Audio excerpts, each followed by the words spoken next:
So we want you to understand that you can't measure from where you stand right now how long anything is going to take by how long it's been taking. Because that was then and this is now. And because then you didn't know what you are knowing now. In other words, don't compare how long something will be. It is not about time. It's not about anything other than what you are doing with your vibrational alignment. It is simply what you are doing with your beliefs in relationship to your desires. When you desire something that you believe, there's no time between the vibrational accomplishment of it. But when you want something and you doubt it, there's as much time as you continue to doubt it. Sometimes people will say, well, how long will it take me to get from where I am to where I want to be? And we say, as long as it takes you to stop doubting and start believing. And they say, well, how long will that take? As long as it takes you to stop doubting and start believing. Well, how long does that take? Well, it takes as long as it takes for you to stop doubting and start believing. Well, how long does that take? And we say it's really a variable. But it has to do with how conditioned you are at focusing on what is and how willing you are to focus upon the vibrational what is. As humans, most of you, we love you so much, but you give most of your attention to things that are occurring. In other words, you are reacting mostly to the circumstances around you. So most of your vibration is in reaction to what is. So if you're looking at something that pleases you, your reaction is one that is beneficial to you. But if you're looking at something that doesn't please you, then your vibrational reaction is something that is not beneficial to you. And you got to cut that out. You've got to stop just looking around by default and then reacting to what you see and expecting any consistency in your vibration. You have to figure out how to be consistent in your vibration. You have to decide and you have to practice and you have to become good at, a master at, offering a vibration that feels good even when the condition hasn't changed. You have to stop letting your vibration be about what is. You have to begin to find a way to let your emotions travel down the path of how you want to feel. So how do you do that? How do you do that after you've been reacting to life so long? Your kids are so sweet this morning and you just love them so much. So easy to love them. They were sleeping long.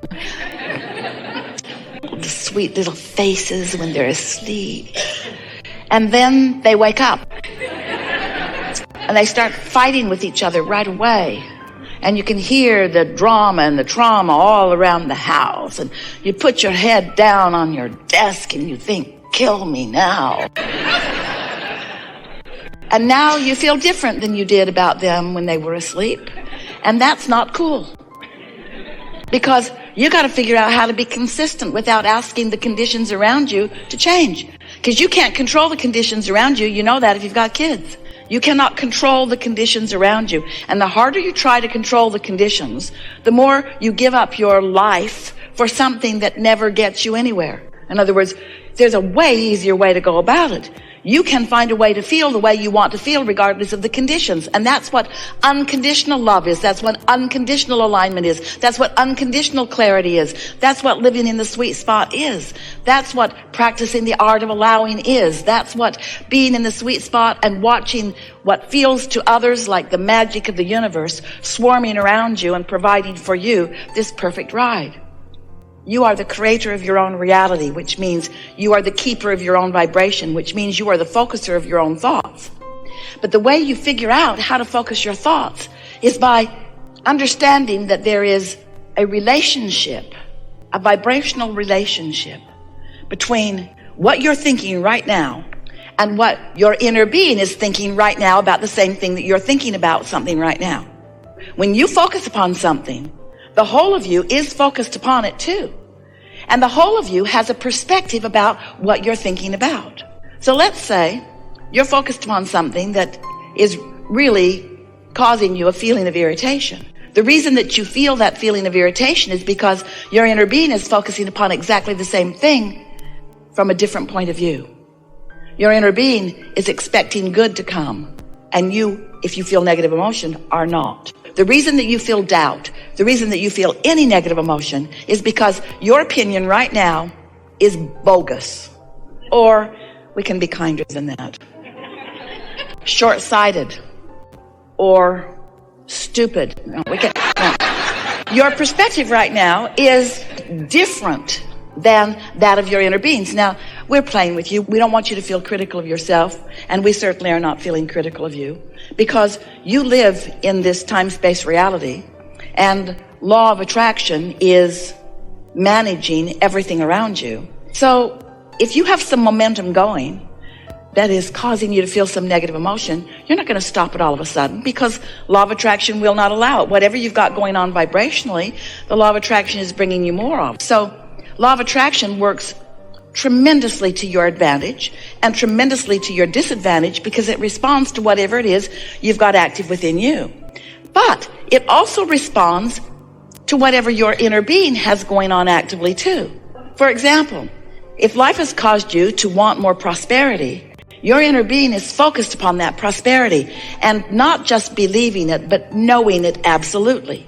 So as your inner being is focused upon the prosperity that you've carved out and asked for, if you're focused for some reason on some event that makes you feel shortage consciousness, then there's a vibrational variance right here, right now on the same subject, because your inner being knows your financial abundance, and right now you don't. And you're feeling the negative emotion that is evidence to you of how much your inner being believes. Do you like the way we said that? That's evidence of how much your inner being believes. It's also evidence of how much you don't believe, but that's not the part we want you to focus upon. We want you to focus upon how much your inner being believes in your autonomy, in your prosperity, in your ability to thrive on your own. Because each of you are extensions of source energy.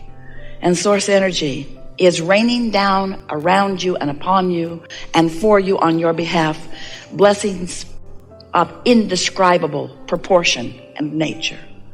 And if you're not realizing them fully, it means you've got some shortage consciousness going on in your point of view, which we understand why you would, because you've been looking at what is, looking at what is, looking at what is. Oh, things move forward so much more slowly than they need to. You could clean up your vibration and shorten that gap of manifestation. And we wish that for you. We don't want you to wait so long for something that it's hard to remember how much you want it. We don't want your desires to feel like disappointment to you. We want them to feel like the fresh idea that they felt like when they first occurred to you in the beginning. So, very briefly, we want to remind you that you were source energy before you came into this physical body. And even though a portion of your consciousness is projected here into the personality that you know as you, the larger part of you still remains non-physically focused and holds a vivid personal perspective of you and yours. So here you are in this physical body, doing what you came to, out here on the leading edge, sifting and sorting and coming to your personal important preferences about what you want. So you know what you don't want, and you know what you do want, and you know what you don't want, and you know what you do want, and you know what you do want, and you know what you don't want. And you're carving out of this contrasting experience your idea of how life would be better for you. And so you are creating, adding to this vibrational reality, and the source within you loves the ideas that you are sending forth and stands in the vibrational beingness of every evolutionary idea that you flow forth. So here's this vibrational version of you. It's so real, we wanted you to know that it is real. We gave it a name. We called it the Vortex. The Vortex of Creation. Wrote a whole book about it because we want you to come to understand and believe in this vibrational reality as much, no, even more than you believe in the reality that you can see and hear and smell and taste and touch. Because you got to know that life has caused you to create this. And it is a reality that your inner being knows and bees. So now we want to ask you a question. You have not heard us ask this question before because we have not asked it of you before. So since this vortex exists, and since your inner being is standing right in the middle of it, what do you think it feels like to your inner being to stand in the middle of what you've created? Proud, excited, exhilarated, interested, eager, and happy for you to begin your personal now realization of the details and the unfolding of what you've put together. Now, you can't even describe it very well because you've been putting pieces of it in there for such a long time. And you don't even realize how perfectly the pieces that you've been asking for all fit with one another.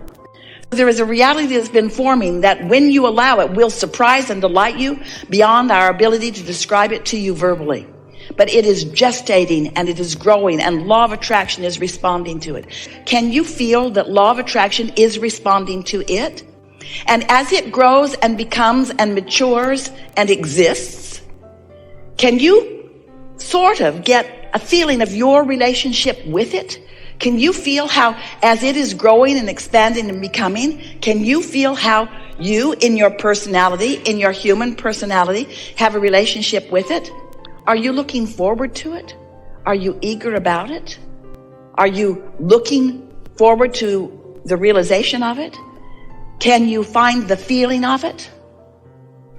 So as you hang around in more good feeling vibrations, as you meditate more and quiet your mind and therefore release all resistant thought, as you make lists of appreciation, and as you get out more, as you spend more time outside, as you move your body more and you drink more water and you just get feeling better and spend more time with people that are nice to be with and do the things that make you feel good. Stop watching the news on television. Stop trying to solve the problems of the world. Just live in your own life and get to yourself a little more and allow your natural cork to float. It will if you won't hold it under the water. When you let go, right back up there where you belong in the good feeling vibration. So as you're doing more and more of that, frequently, because you'll be in that vibrational vicinity of where your vortex is, ideas will flow from that vortex right into your head. You'll realize something. You'll get an idea about something. You'll say, oh, I know what I want. I know what I want. And when that occurs, that means that there is a seamless transfer. This is thoughts turning to things. That's what's happening. Thoughts turning to things. But thoughts can't turn to things if the things that you are creating are in this high-flying vibration and you're over here in disappointment. You're not going to get any thoughts turning to things under those conditions. Thoughts can't turn to things unless you're up here in the vibration of where the things that you're wanting and the thoughts that are about them are on the same vibrational level. You got to be up there where you can receive them in the same way that you would tune your radio in your vehicle. Can't set your radio dial on 98.7 and hear what's being broadcast on 101. In other words, the frequencies have to match up. And you can't have your dial set on disappointment while everything that you've created set on joy and ecstasy and appreciation and love, and have any transfer of thought. That's why you're disappointed. Who you really are is up here, and who you're being right now isn't, you see. So you got to find some way. You have to be creative about it. You got to find some way of being happy anyway. You got to stop needing something to change so that you can have a good feeling response to it. You got to figure out how to be happy before it happens. That's what we mean by getting out ahead of it. You have to get out ahead of it. And we know for sure that this knowledge, this understanding that you are gathering here and have gathered even before you got here, but that is being amplified with this conversation. We know for sure that your understanding of the processes that we are talking about, of the laws of the universe, will put you in a place of heightened expectation. And that's all that is required. Just a little shift in your expectation will make the difference between what manifests and how long it takes to manifest. So it sounds to you a little bit like we are eager for you to have manifestation of the things you want. We hear you say to us, Abraham, all right, I'll accept your version of the vortex. I can't see it or hear it or smell it or taste it or touch it, but I believe you, sort of. I'll accept that it's there, but just tell me, how can I get my money out of the vortex and into the bank? How do I turn those vibrations into thoughts and those thoughts into things? And we say, this is how. You find the feeling place of what you want. If you're wanting an extra $2 or $3 or $4 or $5 or $6 or $7 or $8 or $900,000 and you want it like right away, it's not likely that it's going to land in your bank account by the end of this gathering. But by the end of this gathering, you can have accomplished a feeling of prosperity. And if you can accomplish a feeling of prosperity by looking at the abundance that is evident in your life, both the financial abundance and the lifestyle abundance, and the ease abundance, and the clarity abundance, and the friendship abundance, and the magnificent planet abundance. In other words, there is so much abundance that you could focus upon. Or you could just stop, and this is the thing that we want you to understand. What unconditional love and unconditional clarity and unconditional alignment, what they are all about, is much simpler than trying to find conditions that